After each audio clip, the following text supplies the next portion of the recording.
Hi guys, Miss Jamie here, and I'm going to read a book that I had at my house called Jungle Cubs, Be a Friend. And this is because our theme this week is the Jungle Book, and this book is tied to the movie, the first one, the cartoon. So Be a Friend. This is part of a Disney collection. Got Mowgli. Mowgli has always loved the jungle. When he was a baby, Mowgli had been lost there. The good jungle animals found and cared for him until he was old enough to go home. But even after he returned to the man village, Mowgli would go back to visit his animal friends in the jungle. But there was one jungle animal who was not Mowgli's friend. It was Shere Khan, the fierce tiger. Shere Khan lived alone. He wanted no friends. All he wanted was food. "Ah, I see my dinner," said Shere Khan, watching Mowgli. Mowgli? Shere Khan.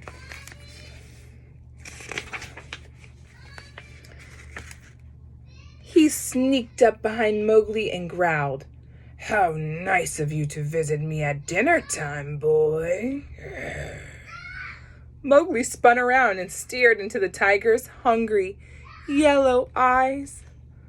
Luckily, Mowgli's friends, Baloo the bear and Bagheera the panther, happened to be there. "Hey, Shere Khan, cool it," shouted Baloo. "Leave my buddy alone." His friends. "Why should I?" asked Shere Khan coldly.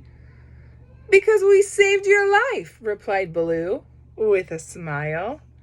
"Nonsense," said Shere Khan. "I rule this jungle. I need no one's help." "You did once," Baloo continued. "When we were cubs, remember? We used to play together, although you were never much fun. One day, we saved your stripes from a wolf pack." Here's a picture.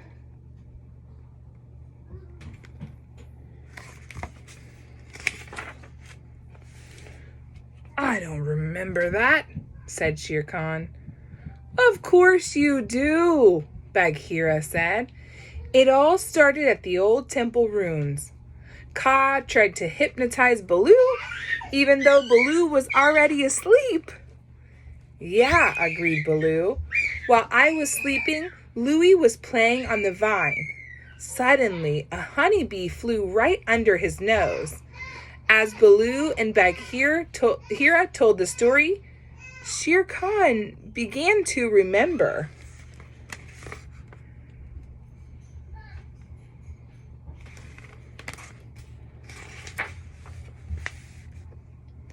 The bee caused Louie to fall off the vine. When it flew past Baloo, the sleeping bear cub stood up to follow the bee. Baloo was walking in his sleep. The sound of bees buzzing made him dream of honey. As he walked, the little bear daydreamed of valleys, rivers, and hills, all made of sweet, delicious honey. Kaa and Prince Louie watched Baloo. Louie, ever the playful monkey, decided to trick Kaa. So he said to the snake, "This is all your fault. You've hypnotized Baloo. So you have to take care of him and make sure he doesn't get hurt." Kaa gulped and said, "Oh, heavens, I never meant to cause trouble. I'll unhypnotize him." But before Kaa could wake Baloo, the young snake saw that Baloo was heading for a cliff. So Kaa quickly made a bridge for the sleeping bear to cross. "Urgh!" Kaa groaned. "Hurry up! You're heavy!" So his body as a snake is making the bridge for little Baloo. Kaa had a hard time keeping up with Baloo. The faster the bee flew, the faster Baloo followed it. Soon Baloo and Kaa arrived at the bee's honey near the river. Here's a picture of the honey.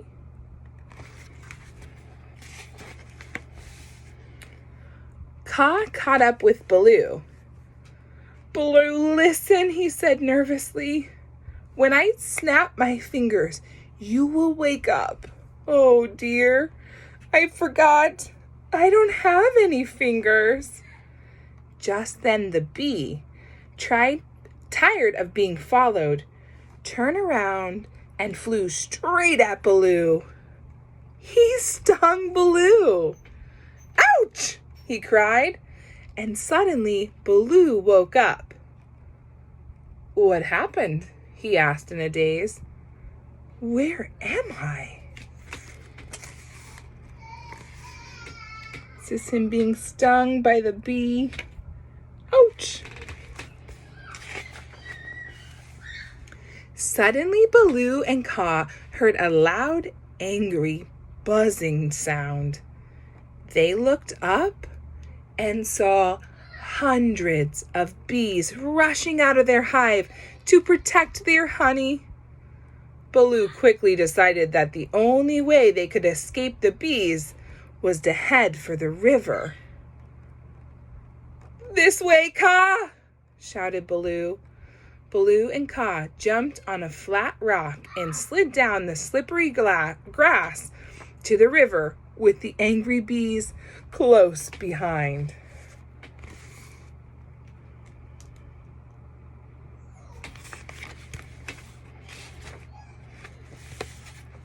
Meanwhile, in another part of the forest, a deer was grazing. Suddenly, it lifted its nose and sniffed the air. It caught a familiar scent, a frightening scent. Wolves. The wolves chased the deer, and a bird was watching. There's the bird watching and the wolves chasing. The bird quickly flew to its friends and warned them of the danger.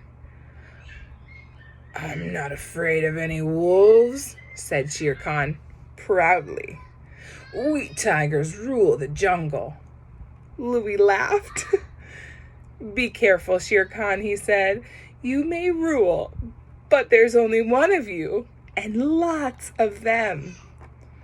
Suddenly Louie remembered that poor Baloo was out sleepwalking somewhere with Kaa.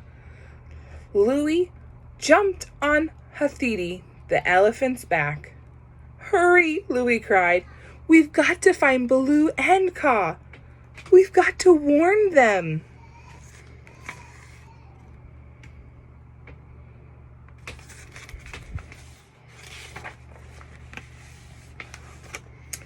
Bagheera, Louie, and Hathiti searched and searched, but Baloo and Kaa were nowhere to be found. Just as the three of them were about to give up hope, they saw Baloo and Kaa floating in the river.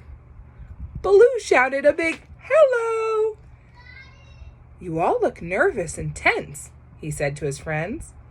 "Jump in, cool off. The water's great." So all of the friends worried about where they are, but Baloo and Kaa just relaxing in the water.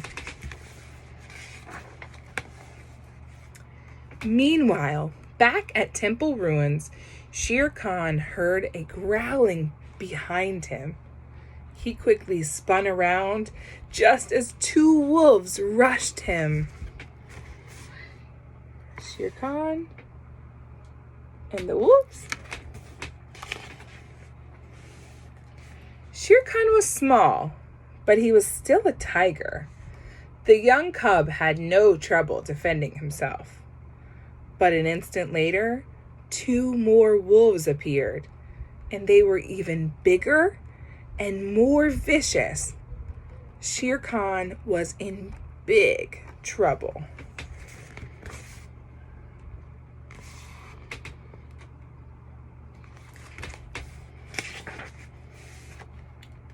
Shere Khan turned and jumped onto the temple wall. He was safe for a moment, but the tiger knew he would come down eventually.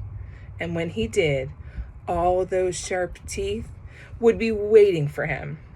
But just then, Baloo and all the others arrived. "Hey, have you flea-bitten mutts come to visit us?" Baloo asked the wolves with a laugh. "Go home," said the Huthiti, snorting loudly through his trunk. "You don't want a tiger," laughed Louie. "Tigers don't taste good. Try this instead." With that, Louie threw a rotten mango right onto the face of the lead wolf. So there's the mango on the face of the lead wolf. The wolves were furious. They chased the jungle cubs. "Run to the honey cave!" Baloo shouted. "I have a plan." "Baloo, are you sure you know what you're doing?" Louie asked the bear. Baloo was clever. He knew the dogs barking would attract the bees, and the angry insects would fly out of their hives and attack the wolves.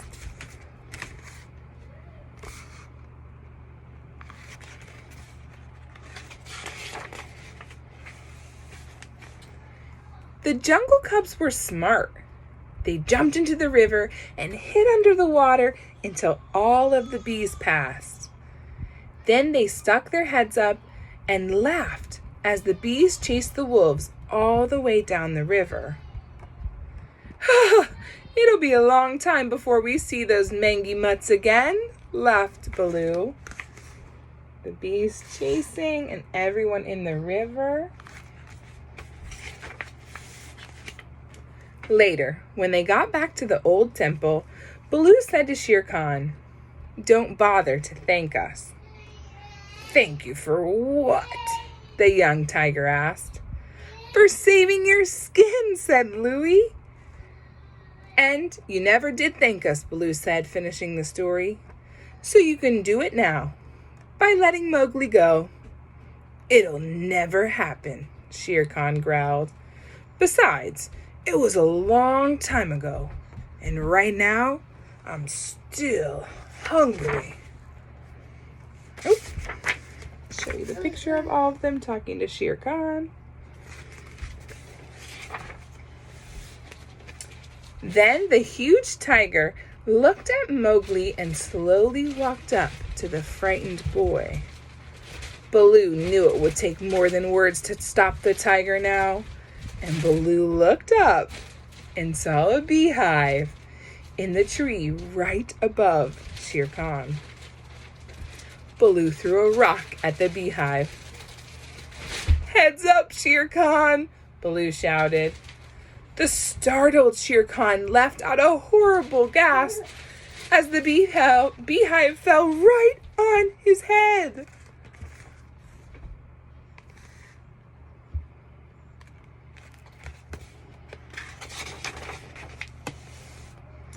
Mowgli and his friends laughed as a tiger ran away, pursued by an angry swarm of bees.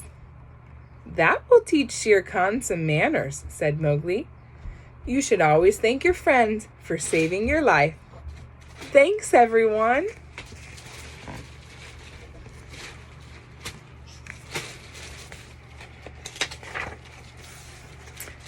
The end. Guys, thanks so much for reading Jungle Cubs. Be a friend with me today. I'll see you later.